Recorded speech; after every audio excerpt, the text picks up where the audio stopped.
You're going to say, this is Matthew Russell and you're watching the Break It Down show. Bam. Do it. This is Matthew Russell and you're watching the Break It Down show. All right, great. I love it. It's I get to talk to very cool people who do very interesting things. Matthew and I were just talking off mic, and so many times in life, you get that job, you go to that place to do the next step in the dream, and then something happens, whether the dream stops or a bigger dream comes along. But you have one of these moments, and you end up working in Congress for over a decade. Yep. And that wasn't the plan. Some people would tear their eyes out. Like, I've got to work in Congress, right? And you're just like, I got a part-time job. Next thing you know, here I am. Yeah, absolutely. That's what happened. I mean, I think it for the first couple of years, I wasn't exactly too happy. I thought I was going to be in the military. Like I told you off mic, that was the plan, to go to graduate school and join the military. And when that didn't work out, I was pretty crushed for a while. And then, but in a weird way, I mean, it did work out, because I ended up working on national security policy for Congress and energy policy and that kind of stuff. So it worked out in a kind of a roundabout way. And then all of a sudden I got to see a lot of things up there. Yeah. It's interesting when you talk about energy policy. I'm pretty hard. Look, I think any policy, we should all be pretty hard on all the policies, right? That's part of our job is to be critical of the people who are doing it. Like, are they doing a good job? Let's see. But I think about energy policy. We have so much energy in this nation, and we just refuse to lean on it. But we want to offshore this is just Pete talking, but we want to offshore our pollution, our production, our extraction to other places, when we can do that safer here, more profitably here. And I just always wonder about these things. And surely I'm not the only one that thinks that in Congress. And so when you are having these conversations and working on a policy like that and trying to structure it, what makes so much sense to me is not anywhere near what we get. And so what am I missing? What happens to take something that, like, this makes a lot of sense, and then we end up doing this other thing that is like the antithesis of who we are? Yeah, well, generally I would say, I mean, not speaking on energy, I mean, it could be part of that, but generally I would say it's a power play or a money play, which is in some ways saying the same thing. And so, for my time there, that's usually what it is. It's who's got the connections, who's going to make the most money. And that's how decisions were made, unfortunately. Yeah. Boy, that makes me feel cynical. I know. It does. It did. It's hard for me not to feel cynical sometimes, especially having a few years now to reflect. I want more for our country. There are a lot of good people around our country, and there are a lot of good people in DC, but part of the problem is the good people play by the rules. And the bad guys, or maybe the folks who are corrupt, they don't play by the rules. And so it's harder for the good guys to make a difference sometimes, but that doesn't, I'm not going to complain about that. That doesn't excuse us. That doesn't excuse them. We still need to make a difference and represent the American people. What is the best for the republic, the best for the people in their future? Where is the Congress? So I don't care who the candidate is, but when I see a presidential candidate say on day one in office, I'm going to do this and I'm going to make this happen, you can talk about your vision for a strategy or policy all you want, but where is the person in Congress saying, we do that? You can ask us, you can come make a deal with us, but that's Congress's job. But why aren't they standing up for themselves? Yeah, I think Congress has been, you mentioned the president. For me, I think one of the primary problems is an executive branch whose agencies and departments have become basically a fourth branch of government, and they run they run the country and they control the country. And Donald Trump, he calls it the deep state. There's an official name for it, the Senior Executive Service, and a lot of those bureaucrats, they are tenured. They cannot be fired unless there is a gross violation. And so they've been there for years, 10, 20, 30 years. They work there for a long time. They outweight the presidents. They outweight Congress. So you might have a representative or senator run. They go up there, they got the fire in their belly. They go up there, they're going to make changes. And then all of a sudden they get up there and they realize there's very little they can do because the executive branch holds so much power compared to Congress. Yeah. And we can talk more about that, but Congress has slowly given that power away to the executive branch over the last few decades. And now it's a lot of Congress, unfortunately, is a show. I mean, they do good things, but they've been hollowed out in a lot of ways, and they can't hold the executive branch and the agencies and departments accountable. Yeah, boy, that's saying a lot there. It is. I know. That's kind of the thesis. That's kind of the thesis of my book is, and that's what I saw there is that, obviously there's supposed to be separation of powers. That's how it's intended in the Constitution, but it is gone to such a point where Congress can do very little. And you see that with Merrick Garland. You see that with the southern border. Yeah. I mean, we have agencies who are just outright breaking the law for years on end, and there are no consequences. The Chevron decision seems to be a bit of a attack at the power of the different offices, right? So hey, you guys don't do that. And again, like, where is Congress, right? Can't they? Look, this is just Pete being Pollyanna, but can't they say, all right, listen, we write the laws, stop writing laws. Want a law written, come to us and we'll talk about it, right? But that isn't how it works.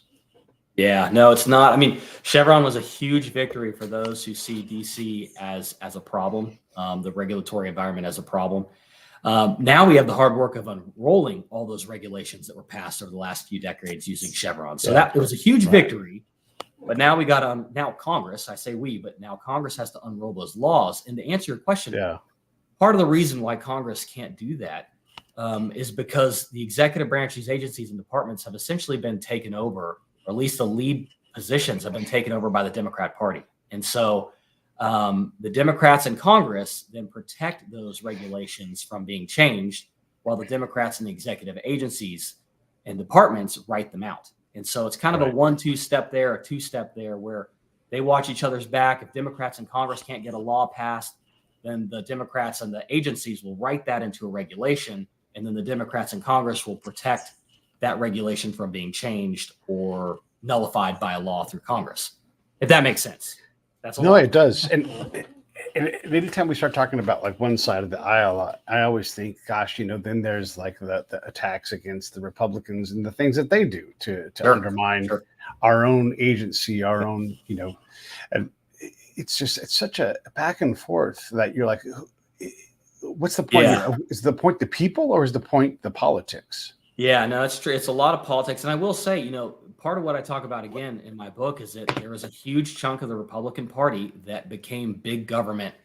They were pro big government. And so they went along with it for a long time. And so it's by no means it was just one party. The Republicans did embrace that for a long, long time.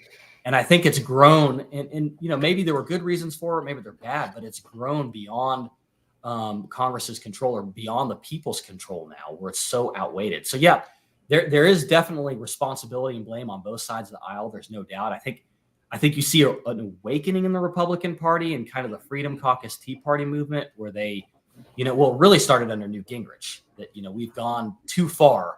We're too big government. We need to roll it back. And I think that fight's been going kind of seesawing back and forth the last 20 years. And so, no, there's blame on both sides. There's no doubt about that. And then real quickly, I will say there is blame with the people too. People want more programs. They want more government spending. They say they don't, but they do. They may want a program cut that's someone else's program, but if it's a program that benefits them, they don't want it cut. And so, that's a huge problem. You can say that again. Yeah, we like free stuff, even if we're paying for it, right? Yeah, exactly. I mean, Alexis de Tocqueville, he said that, the French philosopher said that when he came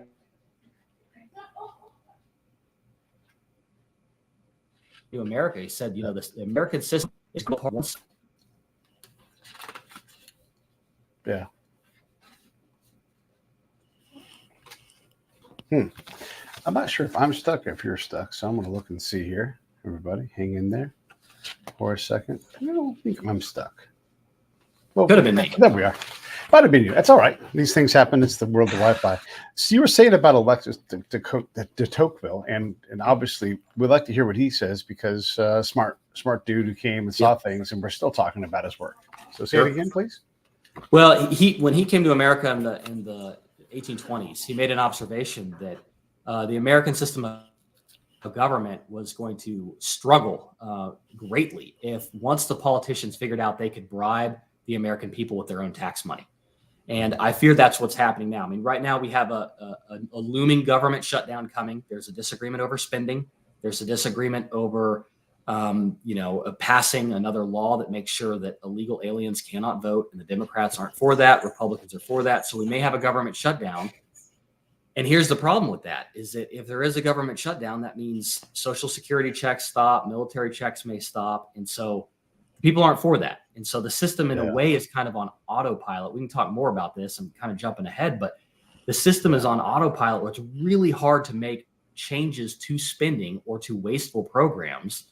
Because if you do that, someone can just say no and stop the system, throw a wrench in it, and then the public gets upset because they don't get their checks anymore. Yeah. Yeah. So Yeah. We're yeah, are we getting off this track? I mean, are we just going to keep going down this crazy path that doesn't seem to have a good end?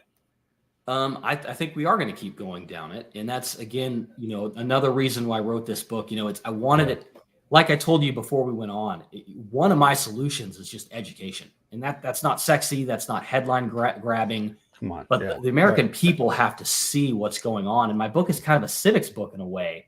And we are going to keep going down that path. And unless no more couch conservatives, no more people just kind of stand on the sidelines. And I don't even think it's conservatives anymore. I think there's a political awakening going on right now where you have people who are nothing and they're waking up and saying, hey, something's wrong. What's happening? Why is food so much? Why am I paying so much taxes?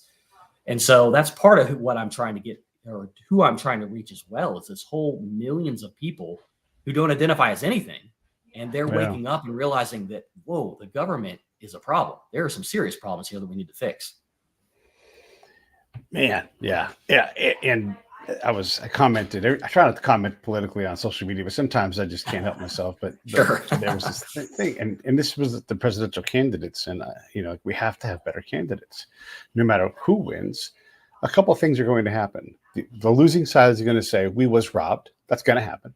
The person who wins will not have a majority. Yes, they'll win the election, but they won't have the majority of the voters because they won't collect that. And they certainly will be below water in terms of approval the second they take office. All these things are true. And people don't like being lied to. And so you look around and you're like, gosh, all of that is predictable, right? And there will be severe challenges to the authenticity of the election. No matter who wins, there's going to be a challenge to that because we've compromise the integrity of our elections. These are not things that bode well for a calm, stable future. Sure.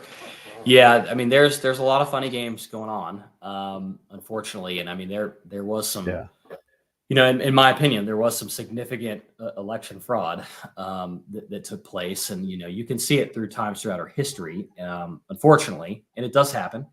But there was some pretty significant things, and I do give it to.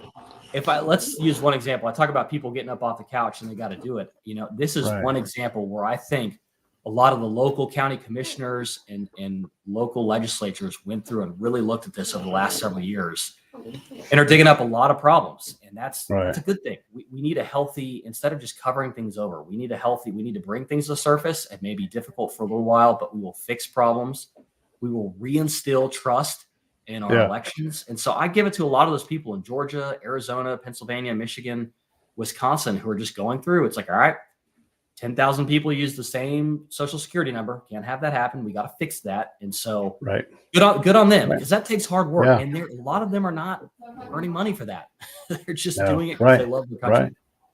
Yeah. I mean, and we saw a lot of the talking point will be all the cases were lost, but one of the dissents that Clarence Thomas writes is like, when is the standing going to stand? If we can't illegally treat, it's not legal to treat ballots differently, and then this happened and they put a suit in, and you say we have no standing because of timing. He's like, well, when do you have standing? I mean, is it a law or is it not a law? And so that's not like it's a great talking point to say that these things happened, or like I live in California, people own property in Arizona and Nevada here. That just happens, and vice versa.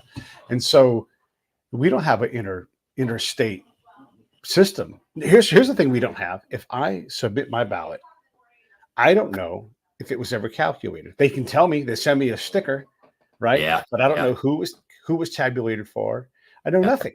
It's all based on trust. And look, I'm not saying that there's fraud going on in every corner, but I will say that there is fraud that we could prevent by simply tracking better what happens, Well, it's funny. I mean, the vast majority of our history, we used just paper ballots and people just counted them.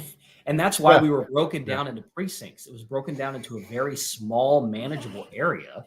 So within an hour, you could count through 5,000, 10,000 ballots. You have 30, 40 people. You can get through it pretty quickly. And so I agree with that. I mean, I don't know. Sometimes the old ways worked. It's like Yeah. Yeah. you can see your And if ballot by being counted. exception, yeah, and if by exception you need some kind of special, allowance, okay, that region can deal with that. But, Sure, sure. did this person vote in two different states? We ought to know that. That's a Yeah, federal thing, and the yeah. federal government should say you're not allowed to do that. So let's make sure that nobody can, and Well, and the big allowance. I mean, you were in the Army. The big allowance was for the military overseas. It's like they need to vote. We have to let them mail in their ballot, and that was, I think Americans took a lot of pride in that. It's like I know yeah, people in the military. I want to be in the military. It's like we want them to vote, and so we need to find a way to do that. And so yeah, I think that was an allowance that's now everybody's supposed to mail in, which is not, that's where a lot of fraud happens. yeah. But I agree with you. I think there needs to be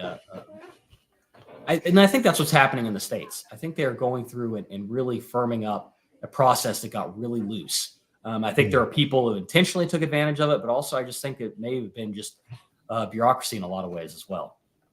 So is that our system working?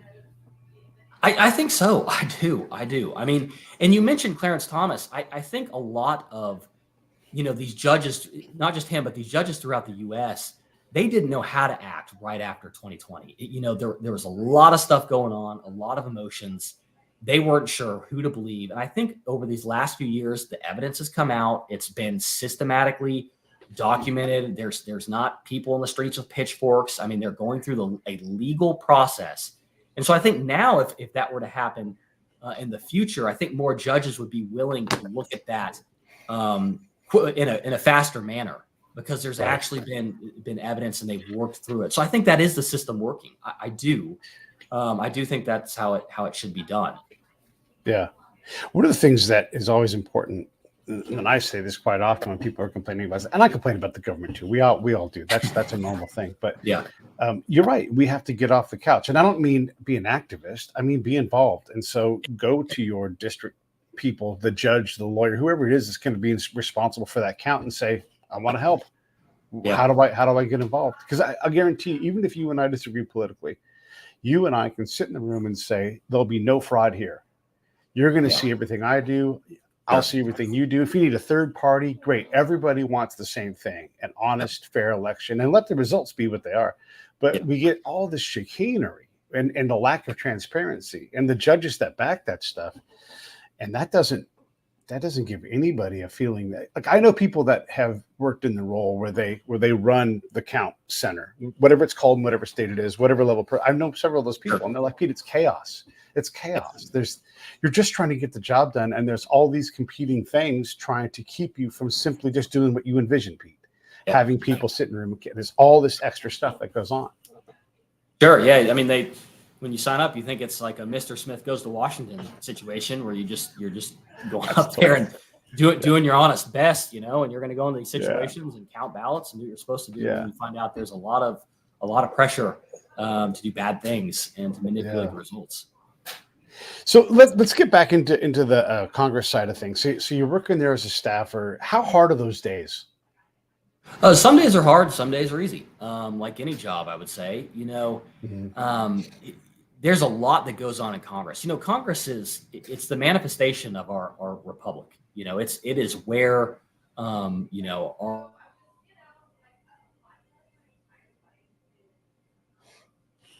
rights and liberties are kind of played out on a stack. Oh, looks like I lost you again. No, I'm here. You're there. Oh, you there? Oh, good. Yeah. Okay. I froze up. Okay. Well, because Congress is that physical manifestation of our freedoms and the democracy in the republic, there's a lot of pressure on it. You get pressure, inside pressure, you get foreign pressure. And so there is a lot of that it goes on. And I think that's probably an obvious statement for most people, but I would highlight that again as working there 11 years. It's legitimate. I mean, you've got foreign spies around there. I had a security clearance for a long time. And, one of the first briefings we got was, hey, heads up, there are going to be foreign spies in the cafeteria. And they will look like a normal person, and they're just sitting there reading a newspaper, and you think they're a normal person reading a newspaper, and they're not. And so you have a lot of those. I want to say that first, right before we talk about Congress, is that, sure, Congress has been neutered in a lot of ways, but it's largely because it's under attack 24/7. There's constantly under attack. Yeah. as the spy in this conversation, let me Yeah, just say yeah, this. Yeah, for sure. If I can put someone in the cafeteria with the newspaper, I'm going to do that. sure. But when I look around and I go, they got spies on that staff. That's a chief of staff who's a spy. Yeah, That girl over there, her tits are gigantic, and that guy can never pull that chick. Oh my God! All of a sudden, I realize if I'm in the collecting on the U.S. government business, yeah, business is good. They're not going to hold. Who was the last person in Congress who really got held accountable? For, I mean, even that dude who made up all his credentials and everything else, he didn't even go to jail or nothing. He just they're just like, you got to get out of here. So we don't hold ourselves accountable. When we don't do that, when nobody is held to account at the federal level, someone in my line of work is going to say, "This is easy. These guys want to stay in power more than they want yep, to be accountable." yep. You're absolutely right. No, that is a very good point. Yeah, unfortunately there were games like that that are played up there, and um, yeah, the espionage thing it's pretty interesting. They try to scrap for any information that they can get, and Yeah, like you said, it's a soft target, and so yeah, there's a lot of activity. yeah, yeah.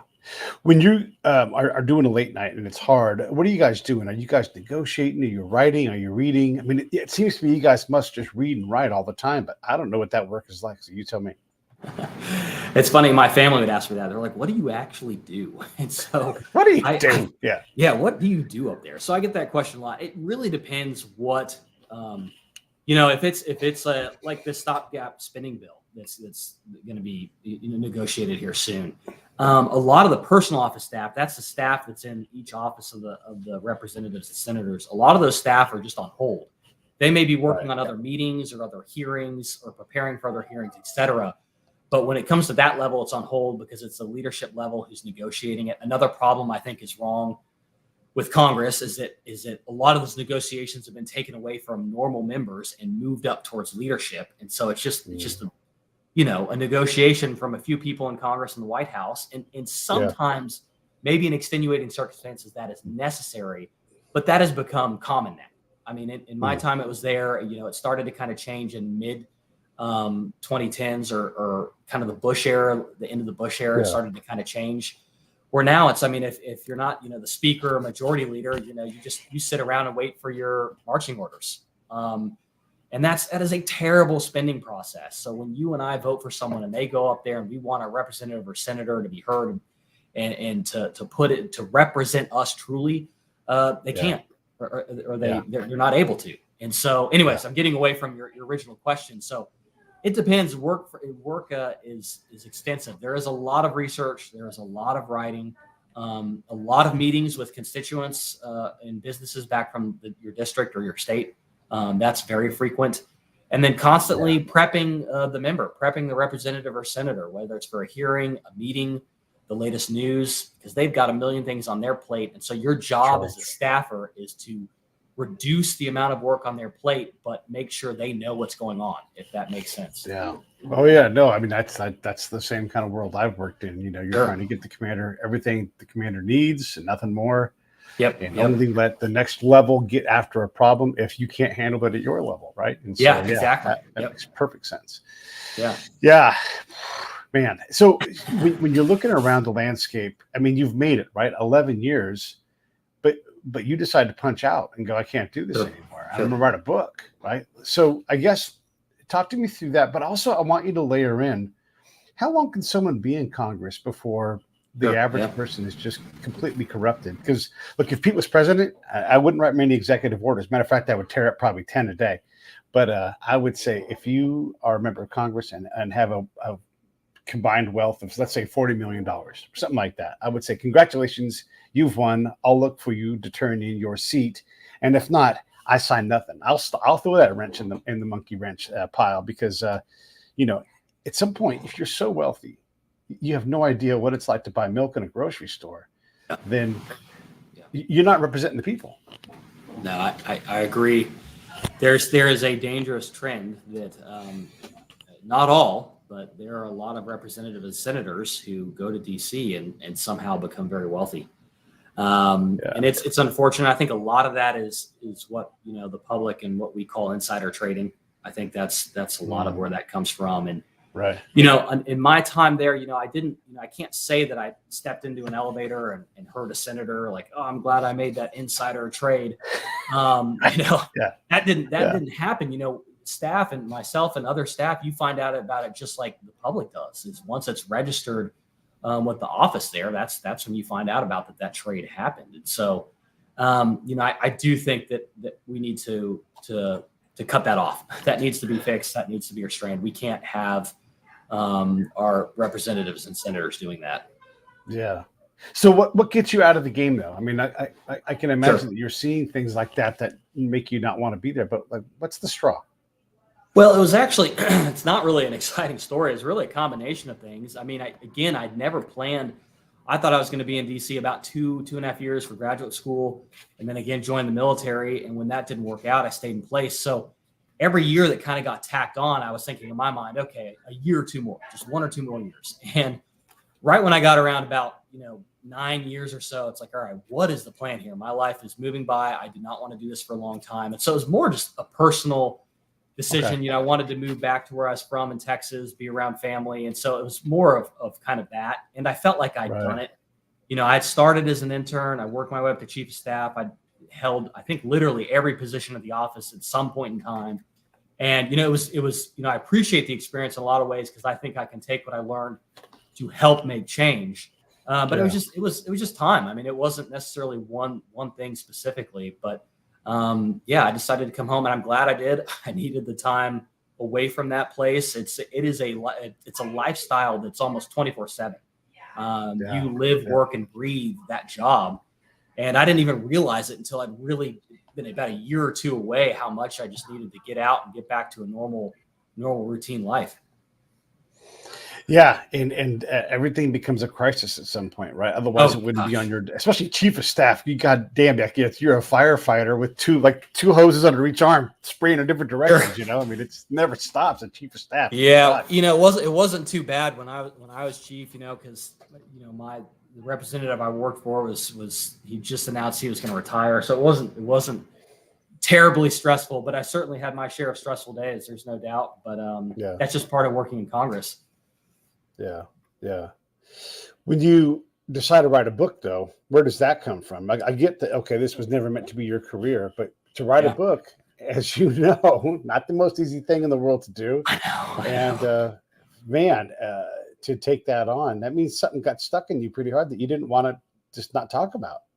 It's true. So, and as you and I talked about before, writing a book, I have a lot more respect for people who write books. It's a challenge. Yeah. Part of the reason I wrote is I love to read. I'm a voracious reader and I love to collect books. So I've got a lot of books. I try to read as much as possible. And I always kind of thought maybe one day I'd write a book.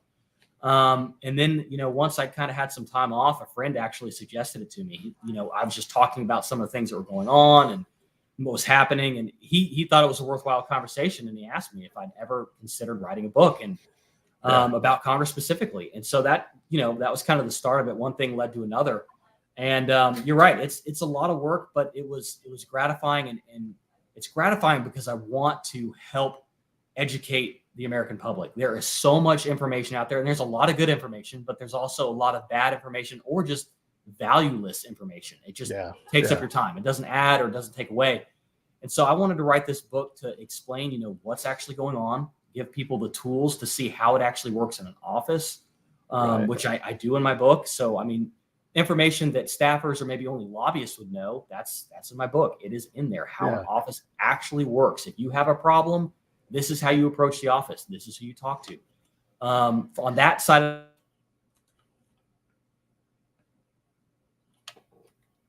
of things, and then all the way over to the constants.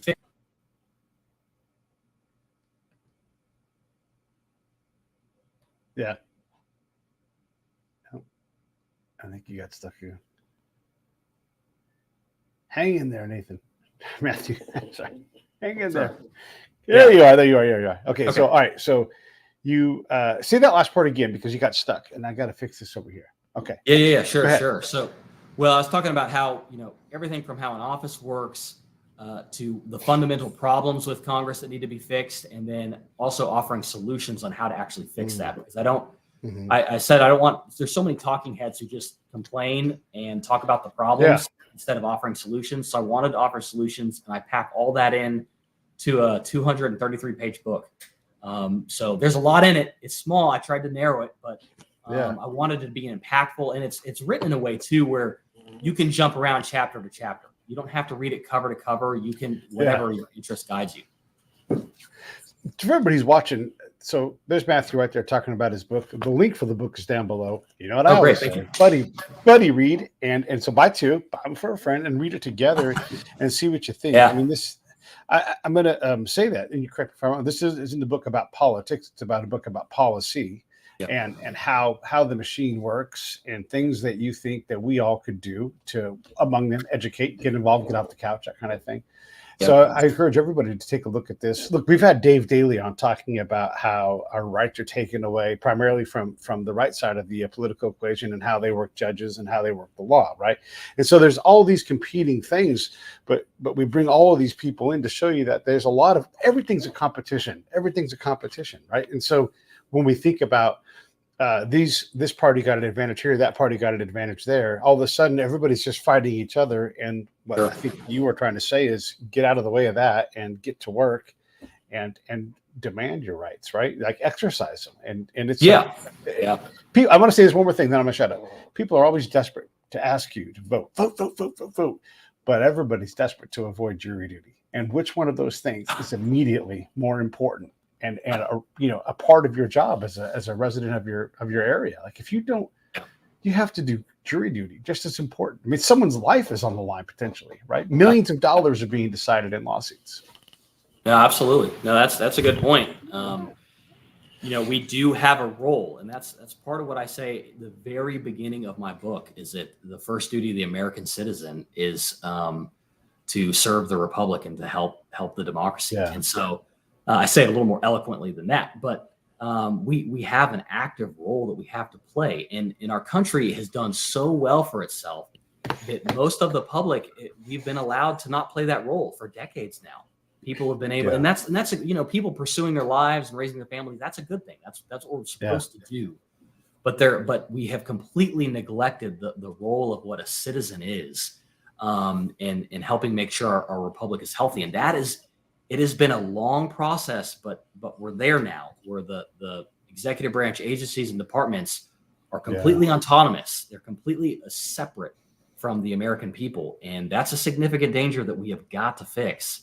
And so again, I talk about a lot of things, and I can go off track a little bit. So you're gonna have to steer me in the right direction. No, I love what you're talking about. And so when we talk about these different things that control the government, obviously the press is in a revolution right now. They don't know how the fourth state is just not, it's not doing its job, right? And so people who are doing independent news, and we're talking significant people, and I'll just say, not for any reason other than Tucker Carlson can put something out, and 100 million people, as many as watch a Super Bowl, can watch this thing.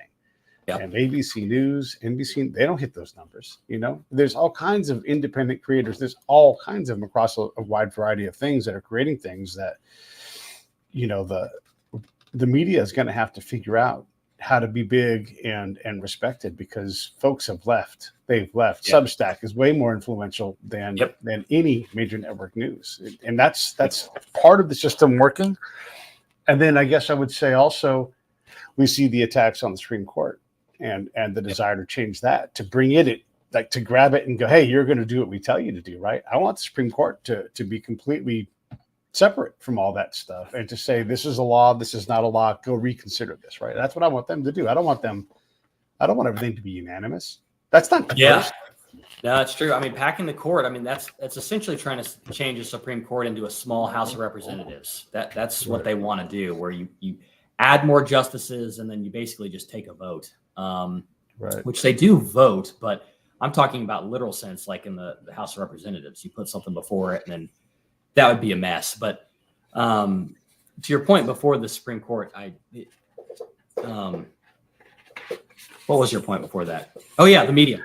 The media. So I think you're right. I mean, that's the free market system working, and I think that's what you were alluding to. But I mean, Elon Musk just tweeted out a few days ago. It's like, why doesn't he do a debate on X and he will host it, and he is going to ask questions submitted by us. There is the point is there's no tampering, nothing. It is just genuine questions submitted by American people who are just like you said earlier, that, the expensive price of milk.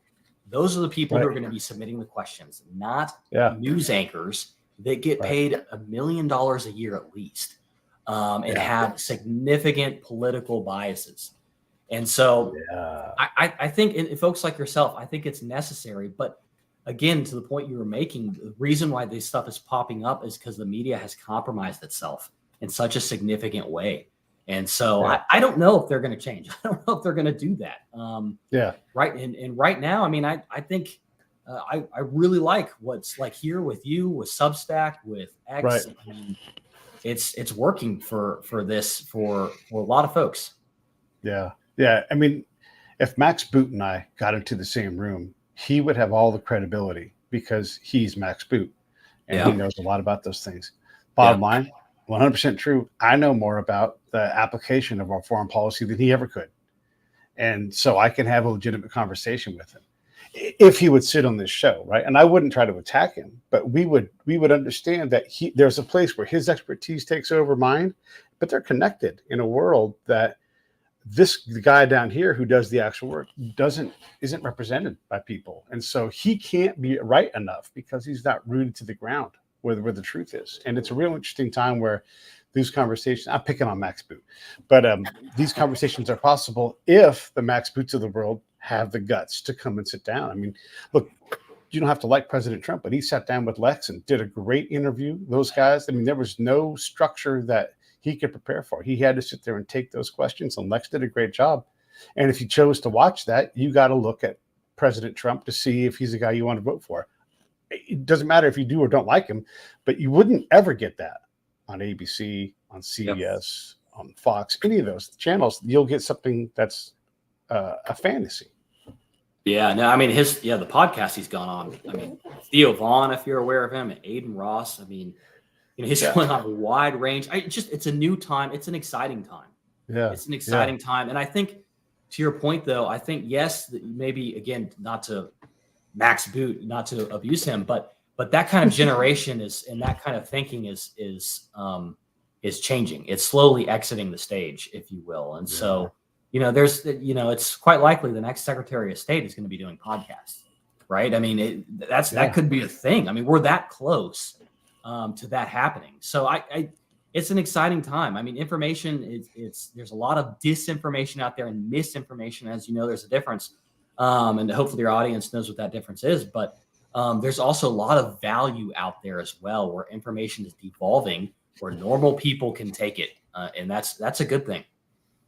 Yeah. Yeah. And I talk about media in my book. I have a whole chapter about how media is totally, one, they've been compromised, but two, how they use Congress to increase their ratings. They will specifically highlight fights in Congress to increase their ratings instead of actually talking about the policy issues that are happening.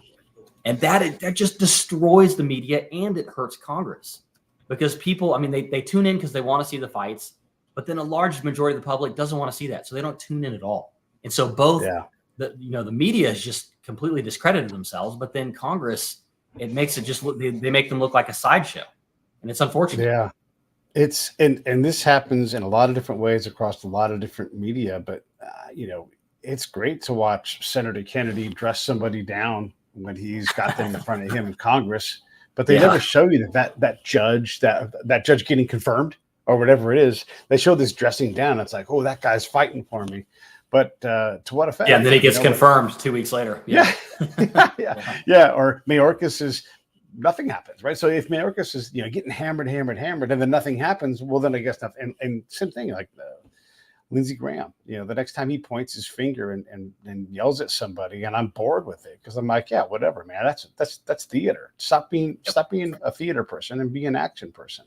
I don't take those things seriously. But boy, if you want to eat that chum up, there it is. It's there and it's delicious. It is. And that, have a whole, sorry, I keep abusing this, whole chapter in my book about congressional committees and investigations and how they've changed and how a large part of them are just a show. And, I think part of it is that we have got to go back to, Rep. Anna Paula Luna, I believe that's how you say her name. She was pushing a while ago to take Marilyn Garland in as under inherent contempt of Congress. It's something Congress hasn't done in, I don't know, 100 years. Right. And I support that for the reason, because the DOJ, what's supposed to happen is when there's a criminal contempt that Congress finds, or if there's any sort of criminal behavior, Congress turns that over to the DOJ to prosecute. The DOJ isn't doing that when it happens to be a Republican or someone like Mayorkas who's ignoring the laws. And so what do you do? And, her solution, again, it hasn't been used in roughly 100 years, but it's the sergeant at arms goes and literally secures that person. And there used to be a prison in the bottom of Congress. And that sounds wild, but the point is our laws are being so abused that there is no one overlooking these executive branch agencies and departments that they can do whatever they want. And so, a hearing is turned into just that, is that it's a time for the senators or representatives to yell at them. And there is a social construct in the public seeing that those people have messed up and that they have broken the law, but that's only a small part of it. Now we need to actually hold them accountable. And that's not happening. And so, I'm with you in a lot of ways. Even when I worked up there, it's like these hearings are getting, it's the same thing over and over again in a lot of ways. Yeah. And, when I was young, it's like, yes, we have this hearing and we're going to get them. And then we're going to get them. Nothing really happens. And then no law can be passed because, the Democrats and maybe some Republicans protect that law from going through to hold them accountable. And then it just goes away. And the next news cycle comes up and nothing happens. And it was really disillusioning because to me, it's like, well, that's not why I'm working for Congress. Well, that's not why these representatives and senators were sent here. And there was, it's like a sentence without a period. There was no conclusion, no accountability. Thinking about the Hunter Biden laptop story and all of the intelligence officials who signed a document saying that it was misinformation. If I was president, I'd have that ass. I'd be like, all of you in my office, standing in front of me now, sweating because there's a fucking accountability coming. And I know America would love it. Look, you wanted to jump into this fray. It's been proven wrong. You have an important position where you're at. You're going to have this black stain. We're going to go stand in front of America and have a speech now. We're going to cover this thing. But there's no accountability. And not on either side. Like, it's just all like, that never happened. No. All these generals, I love to say this because it is true. Every general in the modern era is a loser. They have not won a war, right? And I've been to these wars. I'm a loser too. I haven't won. I tried. These guys got shit wrong. They're supposed to get it right. Where's the accountability? Who's doing time? I mean, trillions of dollars have been wasted on things that we half-assed at best. And I could write that book all day long. Yeah, you should. You should absolutely. I encourage you to do that. I mean, so on the intelligence officials, they need to be held accountable. They need to lose their security clearances at least. That's the first thing that a president could do right off the bat is take away their clearances. And that needs to happen. You can't, they knowingly engaged in a deception operation on the American people to influence an election.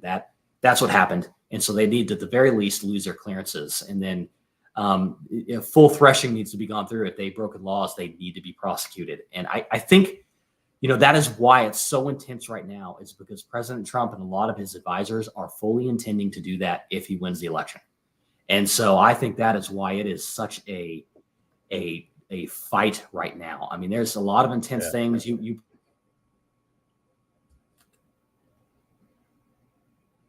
probably know going on behind the scenes, but those nothing broke laws. And that if President Trump does win, there is going to be accountability. And so that needs to happen. Now, to moving to your second point about generals in these wars, I would take a little bit different take on that. I think some of these wars are intended to be endless. The point is to continue to spend money and to launder money through these things. I mean, I used to read the cigar reports, the special inspector general on Afghanistan reconstruction. I'm sure you're well aware of that. And I remember years ago reading that report, and one day, I was sitting in a hearing with John Sopko, and one day it just hit me. It's not just waste and people being stupid. Yes, there is part of that, but people are just stealing the money. It's just being stolen or it's being laundered. Yes. And when that hit me, it was like, oh my gosh. it was a very sobering, cynical moment. And we see this happening in Ukraine right now. Yeah. Money is being stolen. It's going to happen money is in being Ukraine. won. Yeah. You can predict the future. When we come in to stabilize that area, we're going to push these green energy initiatives. Yep. Ukrainians don't need our help. They know how to take dirt and turn it into products. They just need to be left alone. So sign contracts to buy their stuff when they make it. Titanium, okay, they can make that. They can make natural gas all day. They want to. I know some of the Ukrainian industrialists. We want to bid with China. We want to bid against those guys and make things for you guys. They want to look to the West, right? But instead we have this hocus pocus. I am working on a project on this, but they have this belief that that all these people are bad because of some kind of bullshit reason. And a lot of this stuff is nonsense. And when we do allow our money to be spent, because we don't pay for things anymore. We just say, here's the check, and rip it off and throw it down. And that also is undermining all of our ability to earn, to spend, to save. It's just it's not a tenable thing. And I don't care what party you're from. None of these things should make us comfortable.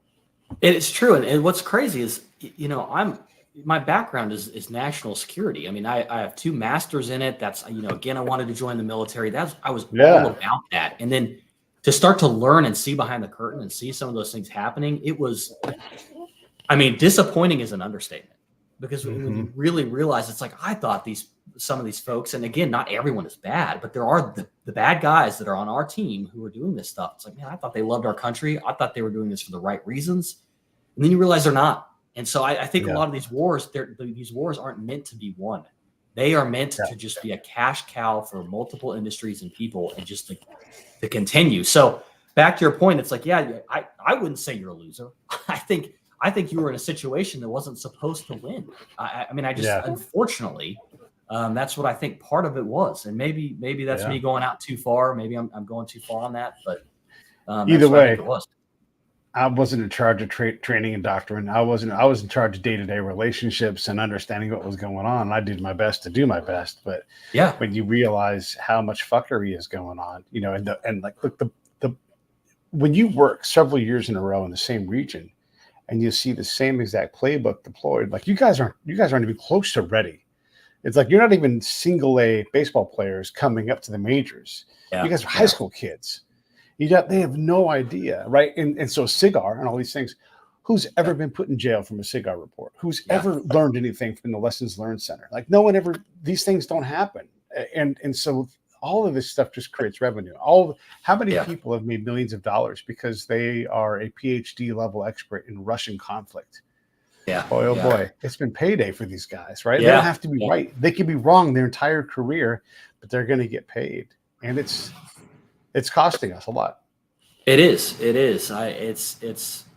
National security isn't just planes and tanks, so to speak. National security is at home and making sure our people are taken care of and making sure the dollar is sound. And, when you give $100 billion away, when people are really struggling, it's like, your viewers, take out your calculator and divide 100 billion by 330 million. That's the number of Americans. And you could see how much money that, that either they could have gotten back or we just didn't have to pay in taxes. It's like, and that hurts. It's like, I'm all about national security when it is protecting our nation, when it is vital to our interests, meaning our people. When I say our interest, I mean literally the safety and well-being of our people. And we've lost that. Yeah. Well, and if you have any doubt, call your representative or your senator and let me know when they call you back, because they're never going to do it. They're never going to call you back. I'm 100% true. Now, if you have a $5,000 check, you will get a call back. But if you just call up and say, hey, my name is Pete, I have a problem, be great to have someone call me back, and you hung up, ain't no one calling ever. And that's fact, right? And so these people that represent you will not talk to you. And right there. And it's part of the reason I would say on that is because Congress has lost a lot of its power. It's like some of those people may not call back because there is nothing they can do. And they can't say that. That may be hard to say, but Congress has lost its power. It's again, we pass these slush fund bills and bureaucrats are in charge of just distributing that money. And by distributing money, you're making policy decisions. Those two things are intertwined. I think sometimes people don't understand that. It's like when you distribute money, you in fact just made a decision about what we're doing. And so once you pass that slush, and it's like, you'll hear, maybe representatives or senators say, oh, well, it's not in law. We didn't authorize them to do that. It's like, no. Legally, once money is distributed, that is a technical authorization for that policy to be enacted. And that happens. Right. And so that's a little nuance there the public doesn't understand. But then you have a whole set of bureaucrats that are doing things that maybe the American public don't want, or senators or representatives don't want, but then they can't stop it. Yeah. Yeah. When you talked about the SCS level, this is the senior executive service for everybody else. And when these folks are there, they stay throughout administrations. So they become, they're their own party, really, in effect. And look, there's a lot of great people that work in the government. There's a lot of great people in the SCS level, right? We can always say that. However, there's a lot of them that will do what they want, know that they can do it. And whether or not it benefits you or me doesn't really matter to them. They are going to do the thing that they think is best. And far too often, I think none of us would agree. A lot of us would not agree with what they're doing.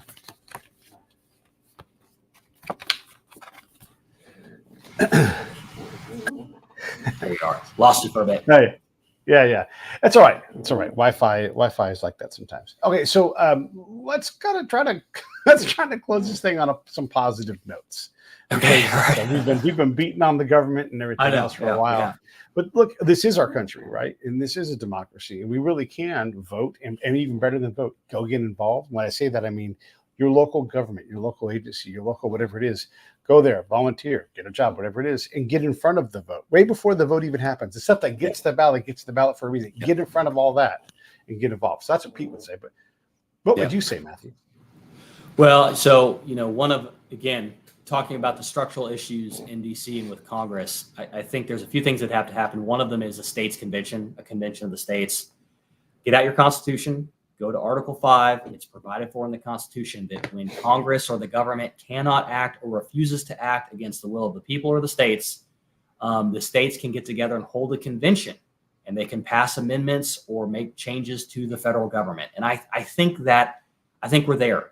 The dollar is getting close to being hollow. With our monetary policies are terrible, specifically quantitative easing. That's one I talk about in the book too, where, one hand is buying debt from the other, but it's both hands are connected to the government. We're just passing numbers around on paper. And so we have got to have some fiscal restraint. We've got to reduce the executive in a healthy way. I'm not one of those that says we need to just mow it down, but we have got to reduce it and hold people accountable who broke the law. And one of the big steps to doing that is holding a states convention. You've got to have a convention. More and more states are getting behind that. This isn't just like a Hail Mary idea. More and more states are getting behind that we can do that. And then that, Pete, is what we were talking about, how you wanted to go testify on that Army Commission panel. And it's like a states convention is where normal people who know what they are doing can go and interact and propose solutions and make changes. This isn't remote to some bureaucrats or far away. You can go at your local level. The best of your community goes to help fix the problem. And so I'm a big believer in that. I think that's a big step. I think that's got to happen. Yeah. And you get to work on the problems that you guys agreed that you're going to work on, when you do these kind of things. You don't get to work on every problem, but this is the one thing we're going to try to do, right? Or maybe the two things we're going to try to do. And it does create pressure. But we have to actually use the power that we have and go do that, right? Yeah. So the book is called If One Falls Down. If you want to buy that, go to the Amazon link or just type it in. You'll find it. There it is. Right there. Over there. Right there. I pointed the wrong way. And I appreciate you taking the time to write it. These things aren't easy. It's not easy to sell a book. It's not easy to go on 1,000 different shows trying to do this. But I know you're doing it mostly because it matters to you. And you see how great the nation is. And with just a little bit of improvement, we can be going in an even better direction. And ultimately, regardless of who the president is, right? Because we all can really shape lives that are strong enough that that person really becomes irrelevant, especially if they're not like the best from a party. Like if they're a middling person, then, they really don't matter to me. I'm really going to go out and go do my own stuff. We all can do that. We all can get involved and do things. Anything that you want to, go ahead. No, I was gonna. Yeah, I guess closing comments. I mean, things are not in a good state. Things are pretty bad, but I have to say that it is fixable. Yes, things aren't good, but I really do believe that. I mentioned the dollar. We can restore the dollar. We can pay down our debt. We can make changes. So, a lot of times on those 24/7 news shows, they make it seem like it's all over and we're just completely screwed.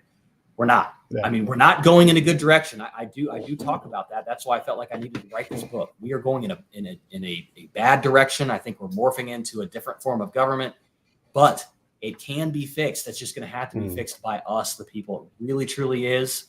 I know that's not headline grabbing, but I have solutions in here in this book. That's what I talk about. I'm not just complaining. I'm not just, here it is again. I'm not just complaining about what's wrong. It's like, here are some solutions that you can do even today, not stuff that we have to do in the future, but you can start do right now. So thank you for having me on. I appreciate it. Thank you for doing this, for this podcast, and you're trying to educate people too. And so I really appreciate I'm doing my best. Yeah. Yeah. And I try to grab people from a wide variety of things. Sometimes we talk about, this kind of stuff, maybe sports, maybe whatever it's going to be, but life is a complex thing, and it's okay to say, I don't care about that. Even if you feel like you're supposed to, you can say, I'm just not going to put my energy into that, and then just go for the ride. That's fine too.